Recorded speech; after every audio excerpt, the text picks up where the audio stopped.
अच्छा, अब शुरुआत से याद है हम लोगों ने बात की थी कि हम लोग एक कहानी लिखेंगे, एक वीडियो बनाएंगे, हाँ, और हम बताएंगे। नवंबर 8 और 9 को हमको एक न्योता मिला है कनाडा में। एक अगर ग्लोब हो तो मैं बता दूं, कनाडा का अमेरिका से थोड़ा ऊपर है। वहाँ पे यूनिवर्सिटी ऑफ ओंटारियो है, टोरंटो में, एक हमको 1 घंटे का, और उसमें ये हम आपका वीडियो दिखाएंगे, पूरा फिल्म बताएंगे कि ऐसी लड़कियों ने, हमारे स्कूल की लड़कियों ने ये वाला बनाया है। और फिर उसमें ये भी, और जो हमारे इंटरव्यूज के कुछ एक्सर्स हैं जो आप लोग सब कह रहे हो, उसका भी हम पूरा सबटाइटल करके, मतलब इंग्लिश में उसका ट्रांसलेशन करके बता देंगे। पिछली बार तो मैंने खुद बताया ट्रांसलेशन, अब की हम लोग गेट इट सबटाइटल बताएंगे कि आपके विचार क्या है, और लोग भी जाने, दुनिया में जाने कि हमारे हिंदुस्तानी लड़कियों के ये विचार हैं, वो ये सोचती हैं, वो ये समझती है कि इसको ऐसे होना चाहिए। ठीक है, अच्छा, अब हम लोग ये वीडियो बनाना शुरू करें तो उसकी शुरुआत कैसे होती है? पहले तो क्या वीडियो बना रहे हैं, कोई मुझे बताए? नहीं, क्या बनाने जा रहे हैं? क्या बना रहे हैं?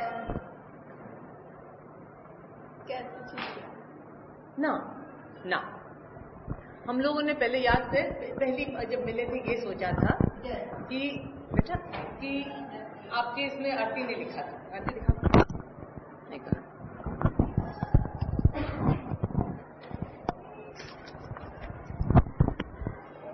मुझे आने से पहले मैं तो ये भी नहीं जानती थी कि मैं पढ़ती क्यों भी थी, कि क्या लड़कियां भी कुछ बन सकती हैं। मैं यही सोचती थी कि लड़कियों की जिंदगी सिर्फ शादी करने के लिए ही होती है, वहां तक सीमित है। ठीक है, हम लोगों ने शुरू में ये एक बात उठाई, एक प्रश्न पूछा कि शादी का हमारी जिंदगी से क्या नाता है, और शादी होने से हमारी जिंदगी पे क्या क्या सीमाएं बंध जाती हैं, और हमारी जिंदगी की एक क्या परिभाषा बन जाती है। याद है?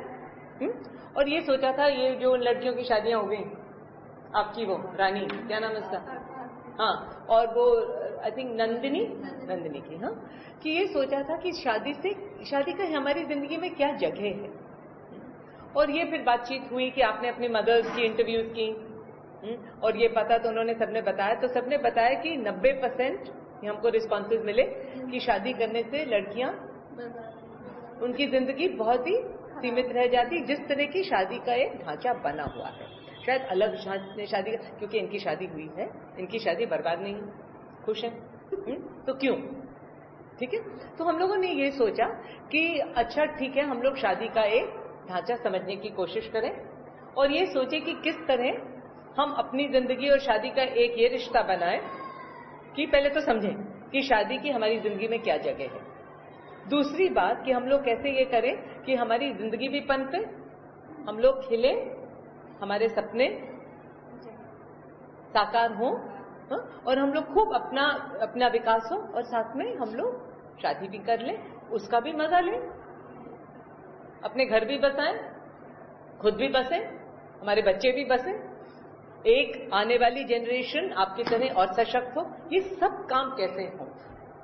ये नहीं कहा कि शादी मत करो, अगर किसी ने ये समझा तो नहीं, ये कहा कि शादी होनी चाहिए कि, लेकिन पहले समझो, बिना समझे सोचे समझे शादी में जाओगे, और अगर उसी को सिर्फ अपना एकमात्र लक्ष्य समझोगे, और अगर उसी को समझोगे कि उसी में आप बिल्कुल बंध जाओगे, तो फिर बंदिश होगी, फिर वो शादियां मारपिटाई होगी। ऐसी शादी भी हो सकती है, ऐसा रिश्ता भी हो सकता है जो, और क्या शादी में हमारी जगह क्या ना हो तो भी ठीक है, हो तो बहुत अच्छा, लेकिन किस तरह हो। ठीक है, तो जहां वीडियो बनाने वाली बात हुई, तो हम लोग किस तरह की पिक्चर बनाने जा रहे थे, याद है?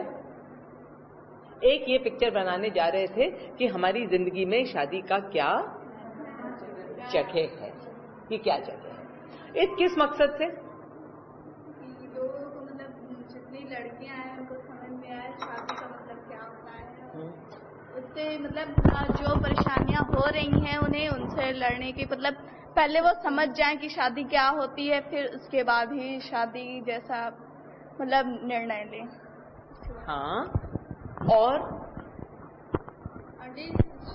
शादी तो मतलब करे, लेकिन जैसे मतलब लड़के होते हैं तो उनकी एक जगह होती है समाज में, तो उसकी लड़की की भी तो एक जगह होना चाहिए कि वो भी अपने आप में कुछ है। तो अपनी जिंदगी को पहले कि अपने पहले जैसे वो, इसलिए वो बहुत एक महत्वपूर्ण प्रश्न है कि मेरी जिंदगी का, औरतों की जिंदगी का और शादी की क्या जगह है। अगर वो तो पूरी तरह से हावी है तब तो शायद औरतों की जिंदगी ही नहीं है, फिर शादी शादी है और वो किसके लिए है, ठीक है। लेकिन अगर आपकी भी जिंदगी है और उसमें एक जगह आप दे पाए तो फिर बात बनती है। इसका मतलब हम जिसको कहते हैं कि सशक्तिकरण, उसका क्या मतलब है? जागरूक होने का क्या मतलब है? मतलब ये ना समझे कि मतलब मेरी शादी हो रही तो मेरे को बस इतना ही काम करना है और ये बच्चे संभालने ही काम करना है। वो ये भी समझे कि अगर शादी उन्होंने की है तो वो कैसे सक्सेसफुल होगी, मतलब कि वो मतलब केवल हस्बैंड की मार या सास की मार ना सहे, उसको अच्छी तरह से, मतलब शादी हो गई है तो मतलब ये नहीं कि घर में बंधे रहें, कुछ करें जिससे लगे कि मतलब अपना भला हो सके, अपने जीवन को भी महत्व दे सके, है ना, कि हाँ मेरा भी कोई जीवन है, हम भी कुछ कर सकते हैं जीवन में। ये नहीं कि हस्बैंड जो कहे या सास जो कहे वही करना है, हमें भी अपने जीवन के बारे में सोचने का हक है। मतलब कि बहुत से होते हैं, जैसे घर में होता है कि आपको, मतलब कि जैसे सास ने कहा कि तुम्हें जब तक लड़का नहीं होगा तो ऑपरेशन नहीं करवाना है, तो इसको उसके ऊपर भी डिपेंड होना चाहिए, वुमेन्स के ऊपर भी, कि वो भी सोचेंगे कि हमें भी तो सोचना है कि हमें क्या करना है, हमारी जो इच्छा है हमें समाज के हिसाब से चलना है, चाहे वो कोई हो। हमें जैसे आजकल ये सोच है कि सिर्फ ज्यादातर तो लोग कहते हैं दो, लेकिन अगर एक भी, अगर वो चाह रही है एक ही हमें रखना है, ये सास कह रही है दो, तो क्यों? क्योंकि उसकी जगह होगी तभी वो अपने ऊपर कहेगी कि नहीं मैं तो एक ही करूंगी, क्योंकि भैया मेरे को भी जीना है, अपना भी जीवन मुझे देखना है, तो वो तभी वो समझेगी, वरना तो वो ऐसे ही बस। तो इसका मतलब क्या हुआ जो क्रिस्टीना कह रही थी, जो तुम कह रही थी, इसका मतलब में अपना भी एक जगह, एक पर्टिकुलर जगह होनी चाहिए शरीर से ही, अपने ऊपर, अपनी जिंदगी पे एक नियंत्रण होना चाहिए कि नहीं, एक अधिकार होना चाहिए। और एक सशक्तिकरण को हम ये कहते हैं कि जो इंसान, जिस इंसान, चाहे वो मर्द हो, चाहे वो औरत हो, चाहे कोई हो, जिसका अपनी जिंदगी पे एक नियंत्रण हो, उसको हम कहते हैं आत्मनिर्भर, कहते हैं कि नहीं। आप कहते हैं मैं अपने पैरों पे खड़ा होना चाहती हूँ, इसका क्यों, क्या मतलब? कि मैं अपनी जिंदगी अपने तरीके से, अपने सोच के मुताबिक, अपनी सोच समझ से, अपनी इच्छाओं के मुताबिक जी सकूं, है कि नहीं? मेरा जिस्म है तो मेरा है, मेरी जिंदगी है तो मेरी है, मेरी माँ है तो मेरी है, हमारे रिश्ते भी हैं वो भी अपने हैं, लेकिन अपने रिश्तों को भी मैं अपने हिसाब से, ऐसा नहीं कि जो मैं चाहूंगी वही सब कुछ होगा, कुछ उनके भी मानेंगे, कुछ अपने भी करेंगे। तो मम्मी लोग अगर कहेंगे, मतलब जैसे हम लोग कुछ गलत कर रहे हैं तो मम्मी लोग अगर टोक दी तो इसका मतलब ये नहीं कि उनकी बात ना माने, अपना नियंत्रण है तो केवल ये ना कहे कि मैं हूँ, मेरी जिंदगी है, मैं अपने हिसाब से जीऊँ या मरूं या जीऊँ, आपसे मतलब नहीं, ये नहीं होना चाहिए। मतलब अच्छी बातें एक्सेप्ट करनी चाहिए और जो खराब बातें हैं उनको हटा देना चाहिए। तो ना सब लोग करेंगे, आंटी और किसी को कुछ नहीं कहना। क्या हुआ, बोलो। आंटी शादी करना है, सबसे पहले उससे पढ़ाई करनी है, ताकि मैं दूसरे घर जाने से पहले मैं अपने को जान सकूं और समाज को भी पहचान सकूं कि क्या कि हमारी भी उस समाज में जगह है, मेरा भी नाम है। इसका मतलब ये नहीं कि मैं किसी की वाइफ ही कहलाऊं, ये नहीं हो सकता, और भी कुछ नाम दिला सकते हैं समाज में। मेरा अपना नाम हो, ये नहीं कि मतलब जैसे कास्ट डिवीजन में होता है कि जैसे जो हस्बैंड के कास्ट है ना उसी नाम से उसका पूरा परिवार चलता है। जैसे कोई और कास्ट, मेरा रावत है या मैं किसी शर्मा से शादी करूं तो मैं मिसेस शर्मा कहलाऊंगी, मतलब ये नहीं होना चाहिए, मैं रावत ही कहलाऊं, मतलब ये होना चाहिए। जस आंटी, है ना? हाँ। तो यही अपनी एक पहचान। क्यों अपनी पहचान? क्यों अपनी पहचान?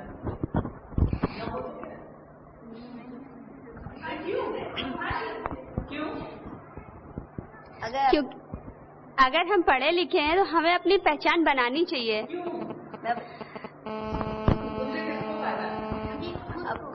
इससे खुद को हमारे अपनी पहचान है, अपने को फायदा मिलेगी और आपको इज्जत ज्यादा लोग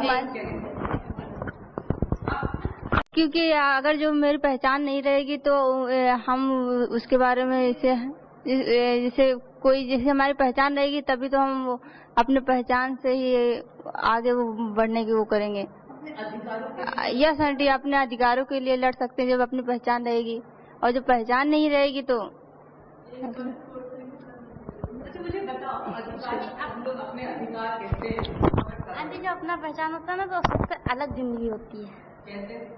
जैसे मतलब अपनी खुद की जिंदगी होती है, कोई कुछ कह नहीं सकता, अपने पे डिपेंड रहते हैं। अच्छा मुझे बताओ, जो अपने अधिकार होते हैं, हम लोग कहते हैं ना मेरे अधिकार ये वो, अब आपको कैसे पता कि आपके अधिकार हैं? अच्छा हमने पता है ना। अच्छा ये कहने जा रहे थे कि जैसे कईयों ने कहा कि हम लोग अपनी जिंदगी के बारे में सोचते ही नहीं थे।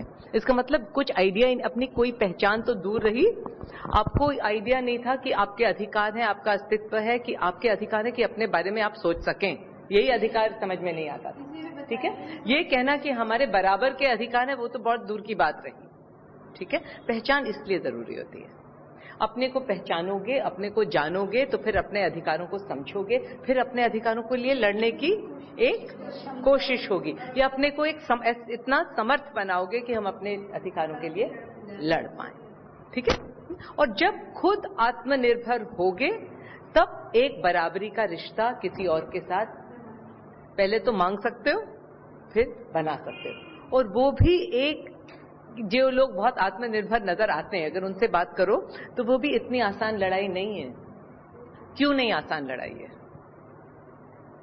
क्योंकि मतलब समाज में अभी इतना चेंज नहीं आया है, जिससे समाज का ढांचा है बंधा, मतलब कैसा समाज का ढांचा?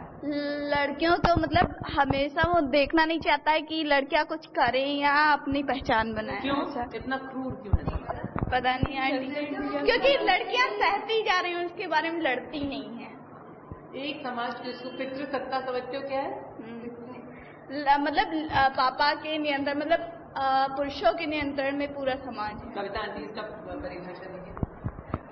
पितृसत्ता समाज वो है जो आदमियों द्वारा ही समाज चलाया जाता है, चाहे वो पिता के रूप में, पति के रूप में, भाई के रूप में हो और बेटे के रूप में।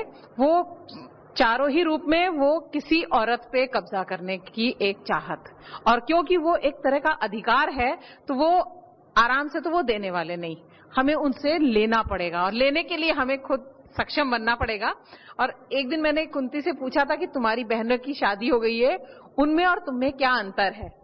तो इसने मुझे बहुत अच्छी तरह समझाया कि मतलब उनकी जिंदगी में कोई परेशानी आ जाए तो वो उस प्रॉब्लम को उतनी अच्छी तरह टैकल नहीं कर पाएंगे जितनी अच्छी तरह हम कर पाएंगे, क्योंकि हम पढ़े लिखे, और मेरे में बाहर का एक्सपोजर बहुत है कि हमने दुनिया देखा हुआ है, मतलब दुनिया में किस किस तरह के लोग हैं, हमें मालूम है हम किसी भी समस्या को सुलझा पाएंगे। भले ही हम आपसे मदद लेने आए, किसी से मदद लेने जाएं, लेकिन हमें मालूम है किसी समस्या के लिए क्या करना पड़ेगा। वो चीज शायद हमारी बहनों में नहीं है जिनकी शादी हो गई है और उनको बाहर की दुनिया का कोई ज्ञान नहीं है। मुझे बताओ कि रमा, कुंती, तुम ही लोग बताओ जिनकी बहनों की शादी हो चुकी है और तुम समझती हो कि अच्छा, तो वो अपनी शादियों से क्यों पिस रही हैं? तुम क्यों नहीं पिसोगी? क्योंकि हमें अपने अधिकारों का मतलब ज्ञान है। उन्हें भी है, लेकिन वो डिपेंड नहीं आंटी, वो ज्ञान नहीं, मतलब कि जो सुनती होंगी इतना तो वो होगा कि हाँ लड़ा का न्यूज हो सकता है वो, लेकिन उनके पास वो नहीं है कि वो अपने हक के लिए लड़ सके। वो सोचते हैं कि हमारे माँ बाप ने शादी कर दी, अगर हम बाई चांस अगर उनसे लड़ने की कोशिश भी करते हैं तो कहाँ जाएंगे? माँ बाप तो रखेंगे नहीं क्योंकि शादी उन्होंने कर दी है। हमारे पास कोई वो नहीं है कि हम अपने पैरों पे खड़े हो सकें। जो पति कहना उसको सुनना पड़ेगा, या मार रहे चाहे कुछ हो, क्योंकि यही जिंदगी काटनी, वो ये सोच के भी एक बार सह जाती है और ना बताने की वो करना पड़ता है उन्हें। अर्चना, तुम कुछ कह रही थी? रमा? आंटी वो ये समझते हैं कि मतलब जो कुछ है मम्मी पापा ने अगर ससुराल भेज दिया तो वहाँ से अब जब मतलब कि अगर हाँ वही टाइप का कुछ। तो आंटी तभी वो छोड़ेंगी घर, वरना ऐसे नहीं छोड़ती। उनको समझाओ कि दीदी आपकी भी जिंदगी है, आप भी मतलब जैसे अगर आपको कभी जीजा जी मतलब डांटते हैं मारते हैं तो आप भी उनको कह सकते हैं। तो कहती कि देखो तो अब इतनी बड़ी हो, मतलब वैसे स्कूल जाने लगी तो ये बातें करती हैं, मतलब कि अपना पति अपना ही होता है, चाहे वो मारे चाहे पीटे चाहे कुछ करे। तो बेटा ये मैं समझाने जा रही थी कि इनको अपने अधिकारों का आइडिया नहीं है।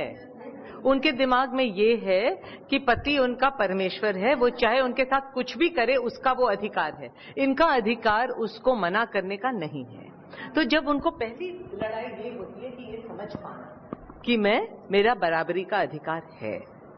जैसे कई औरतें जब पिटती हैं, उनसे अगर पूछो कि तुमने वापस क्यों नहीं मारा, कहती हैं ये कौन सी बात हो गई। ऐसा नहीं कि उनमें दम नहीं है, ऐसा नहीं कि वो बेलन उठा के नहीं लगा सकती एक झापड़, पर उनको लगता है कि अरे ये मेरा अधिकार ही नहीं है। तो जब तक पहली बात ये होती है अपने दिमाग में ये समझना कि मेरा अधिकार है, वो तब होगा अगर आप अपने को इतना समझो।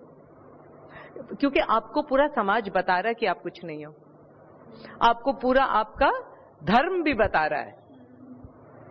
सारे व्रत हैं तो पति के लिए हैं, तो बेटे के लिए हैं, तो भाई के लिए हैं, औरत के लिए कोई व्रत नहीं। ठीक है, हाँ? आपको सीता सावित्री वट पूजा। तो जब आपको सभी लोग ये बता रहे हैं तो ये समझना आपका दिमाग एक जकड़ा सा जाता है, फिर आपका दिमाग भी वैसे ही बन जाता है। तो जब आप ये फिल्म में आपको ये बता रहे, जब आपको ये सब बता रहे तो ऐसे लगता है कि जब आप की पहचान तो दूर, आपको ये समझना है आप अधिकार का शब्द ही नहीं मालूम। अधिकार तो औरों के होते हैं, अपना कौन सा अधिकार। यस आंटी, एक बार मेरी भाभी मतलब सोमवार का व्रत रखती थी, तो मैंने पूछा भाभी आप ये किस लिए रखती, तो कहती अच्छा पति पाने के लिए मैं ये शुरू से व्रत रख रही हूँ।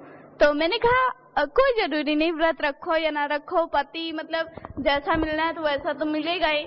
तो बोली नहीं, इससे अच्छा पति मिलता है, तुम भी रखो। हम क्यों रखें, किस लिए रखें, अगर जैसा चाहूंगी मुझे वैसा ही मिलेगा। आप चाहे ये बात वो चैलेंज करके देख लीजिए। तब से वो वेरी गुड आंटी, तो वो मतलब छोड़नी जब से व्रत, तो अब मतलब कृष्ण जी का मतलब हम लोग रखते हैं, अपने लिए रखते हैं कि मतलब अपनी खुशी के लिए। तो वो कहती हैं कि अच्छा, हमने कहा भाभी आपने नहीं रखा ये व्रत, तो कह रही हमको तो अपने पति मिल चुके हैं, अब तुम लोग रखो। हम कहें इसके लिए हम नहीं रखते हैं, चाहे आप कहें चाहे जो कुछ, मैं इसके लिए नहीं रखती। कहते इसीलिए तो कृष्ण कन्हैया को माना जाता है हस्बैंड पाने के लिए। हम उन्होंने तो 9 बीवियां करके फिर राधा को रख लिया। यस आंटी, जो उनकी पत्नी भी नहीं थी और उसका पति कोई और था, उनको कोई आइडिया ही नहीं था शादी वादी का। यस आंटी, तो मैं मतलब पूजा उजा की मतलब ऐसे ही तो हम अपनी खुशी के लिए करते हैं, भगवान मेरे को आशीर्वाद दे, मैं अच्छी तरह कहूँ, ये सबके लिए अपने लिए मांगते हैं, मगर ये नहीं कहते हस्बैंड अच्छा हो या इसके लिए। देखो बहुत से ये भी माना जाता है कि औरतें अपने लिए जब भी कुछ मांगे तो बहुत खुदगर्ज होती हैं। हाँ? कि हमेशा औरतों को ये कहा जाता है कि जब तक त्याग की मूर्ति और दया की मूर्ति, मतलब अपने को मिटाकर औरों को करने वाली, इसका मतलब कि तुम मिटी रहो। हाँ, ये अच्छा पॉलिटिक्स है कि औरतों को खुश करते रहो कि तुम तो देवी, तुम तो दया की मूर्ति, तुम तो औरों के लिए करने लगी त्याग की मूर्ति, तो तुम त्यागी करती रहो। अपने लिए सोचने लगे, देखो ये तो बड़ी खुदगर्ज होंगी, बड़ी सेल्फिश है, अपने लिए सोचती है। आंटी भगवान भी गुस्सा जाएंगे कि ये अपने लिए क्यों नहीं मांगती है, दूसरों के लिए क्यों मांगती है। हाँ, और ये बताया जाता है कि अपने लिए मांगा तो भगवान तुमसे गुस्से हो जाएंगे। हाँ। ये बता, ठीक है। तो इसलिए कि शिक्षा ऐसी होती है जो इन सब बातों के बारे में सोच सके, और इसलिए फिर अपनी एक पहचान बनाए, अपने अधिकार बनाए और अपने लिए फिर कुछ कर सके। ठीक है, और ये आसान एक संघर्ष होगा ये तो किसी ने नहीं कहा, और हम ये आपको बता भी नहीं रहे। आसान नहीं होगा लेकिन मजेदार होगा। हाँ, और इसके बगैर तो फिर देख लो फिर क्या चाह रहा है। हाँ, दांत जो होती है वो बहुत तेज होती है। नहीं देखो, इसीलिए ये सास बहू सबके रिश्ते समझने की कोशिश करो। किसी सास से कहना सासें बुरी हैं, क्यों बुरी हैं? इसलिए बुरी हैं कि उनके पास सत्ता है, और क्यों किसके ऊपर हावी हो जाती है। हमारी सास तो बिल्कुल बुरी नहीं, बहुत ही अच्छी, बहुत अच्छी, हर एक चीज में हमको इधर सर पे चढ़ा के रखती, इतना लाड प्यार से पाला। हम 18 साल के थे, हम तो कभी नहीं कहे। हमारी माँ भी बहुत अच्छी सास है, उनकी 3 बहुएं हैं, तो मैं तो कभी नहीं कहूंगी सब सासें बुरी हैं। मैंने तो ऐसे कभी देखा ही नहीं। ठीक है, तो ऐसी बात नहीं है। मेरी मम्मी और भाभी में मतलब जैसे कभी झिकझिक हो गई तो मेरी मम्मी अगर ये कहने लगी कि देखो तो क्या मतलब ये इतना नहीं है कि बिना मुझसे मेरे बिना पूछे से चली जाती है, ये काम कर दे, तो मैं कहती उनकी भी जिंदगी है, उनको भी कुछ करने दे। अगर वो छोटी छोटी बातों पर ऐसे करते तुम चुप हो जाया करो, ऐसी बात नहीं है। ना वो बुरी है ना आप बुरी हैं। अगर आप फ्रेंडली उनसे रहेंगी, मतलब वो भी अपना घर छोड़ के आई हैं, तो वो उनको भी लगता होगा कि मैं यहाँ आई हूँ कैसे रहूंगी। तो मैं मम्मी को समझा देती हूँ कि मम्मी ऐसा मत करिए, वो भी किसी को छोड़ के आई, आप ही उनकी फैमिली है, तो ऐसा मत करिए। तो मम्मी समझ जाती है। ये माना जाता है कि सासे और नंदे दोनों बुरी हैं। और बताओ क्यों, बताइए क्यों, ऐसा क्यों माना जाता है? जब आपने सवाल उठाया तो पूछे, आगे हमको कोई स्टोरी भी लिखनी है, मैं जल्दी बताओ। हाँ, क्योंकि उनको अभी तक तो किसी के ऊपर राज करने को मिला नहीं। अब जिनके ऊपर मिला वो सोच रही है कि उनके ऊपर तो वो कर ही ले। राज करने को क्यों मिला? क्योंकि वो पराई है, क्योंकि वो अपना वो घर छोड़ के इनके घर आई है और इनके ऊपर पूरी तरह से निर्भर है, तो उनको लगा अब इनकी।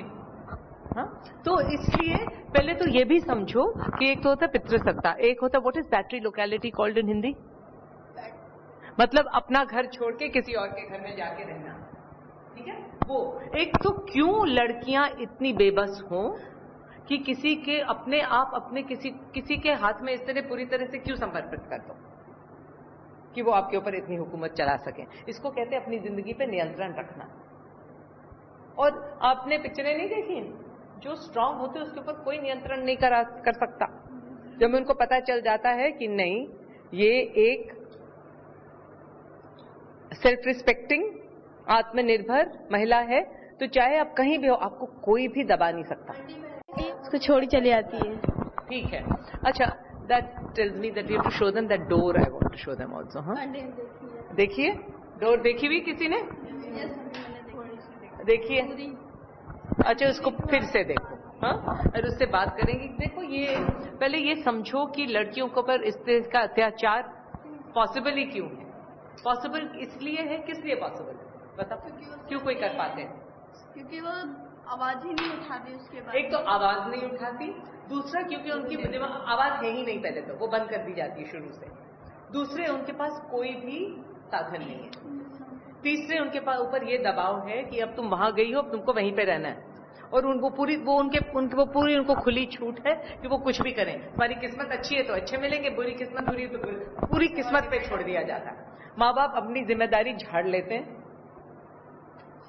कोई भी जिम्मेदारी नहीं, और एक शादी को बना दिया जाता है कि अब शादी ही तुम्हारी जिंदगी ही शादी बनाएगा, कि वहां पे तुम्हारी किस्मत अच्छी है तो अच्छा पति मिलेगा, पति अच्छा मतलब तुमको खिला देगा पिला देगा, कम मारेगा नहीं मारेगा, वो नहीं कम मारेगा। हाँ, मतलब अनपढ़ लोग के साथ नहीं, पढ़े लिखे लोग के साथ भी। हाँ, और दूसरा आपको किसी और के घर भेज दिया जाता है। आपकी माताओं ने कितनों ने कहा कि खाने को नहीं देते थे, पता है ना? हाँ, और उसके बाद ये बंदिश है कि आपको पूरी तरह से पति के साथ फेथफुल रहना। What is faithful? वफादार। वो कुछ करे, वो नाचने वाली के पास भी जा रहा है। हाँ, आप कहीं रह गई, आपका रेप हो गया मान लो, आपकी बगैर, वो सुना नहीं था केस था, कौन सी, I think it was in Moradabad या मिर्जापुर या कहीं पे था, दैट वो उसके फादर इन लॉ ने रेप कर दिया। हाँ, उसको फतवा हो गया कि वो डिवोर्स उसका हो गया। हाँ, तो इस तरह के आपके रूल्स भी बने हुए हैं। तो उसमें फिर औरत अपने आप को इतना बेबस महसूस करती है, उसकी अपनी जिंदगी पे कोई भी नियंत्रण नहीं रहता। रानी सो गई, हाँ सुनो, हाँ, कि फिर उसमें लगता है कि इसीलिए फिर वो दबकर सब कुछ सहने लगती है। ठीक है, तो हमको एक चाहिए कि ये सब बदलेगा कैसे? बदलना चाहिए कि नहीं? उसमें आप लोग अकेली अपनी जिंदगियां जी लोगी अगर स्ट्रक्चर नहीं बदलेगा तो? नहीं, दोनों चीजें कोशिश करेंगे ही। दोनों चीजें होंगी। आप बदलोगी तो आप अपनी जिंदगी को बना लो, संघर्ष होगा लेकिन बना लोगी। लेकिन पूरी तरह से सब कोई अपनी जिंदगी आराम से जी सकेंगे जब पूरा ढांचा बदलेगा। और ढांचा बदलने के लिए क्या चाहिए? अच्छा समाज। बहुत से लोग जो इस तरह सोचे, बहुत से लोग जो अपने आप को बदलते। ठीक है, किसी से कुछ बोलो तो वो लोग समझते ही नहीं है, कहते कि मेरी जिंदगी में जी लूंगा, तुमसे क्या मतलब, और मतलब बहुत कुछ। जैसे फॉर एग्जाम्पल किससे बोला? आंटी मैंने कई लोगों से ट्राई किया लेकिन वो लोग मानने को तैयार नहीं। की कोशिश क्या ट्राई किया? आंटी जैसे अब हम लोग घर में रहते हैं तो अपनी मम्मी पापा से ऐसे बात करते हैं तो जो अगल बगल के लोग होते हैं वो देखते हैं तो कहते हैं तुम्हें तमीज है ऐसे बात करते हैं मम्मी पापा से। तो मैं कहती हूँ मेरे मम्मी पापा हैं, मैं जैसे बात करती हूँ वो भी मतलब मेरे से बिल्कुल फ्रेंडली बात करते हैं। तो उन लोग को जलन होती है तो उन लोग को बताओ नहीं ऐसे तुम किसी के साथ अच्छे से बात करोगे तो वो भी तुमसे अच्छे बात करेंगे, क्योंकि वो लोग को बस ये लगता है कि मम्मी पापा से ये बात करेंगे तो वो मारेंगे अभी, और ऐसे तमीज से बैठा जाता है और मतलब अच्छे से दब के रहा जाता है। किसी भी है ना अपनी फ्रेंड से।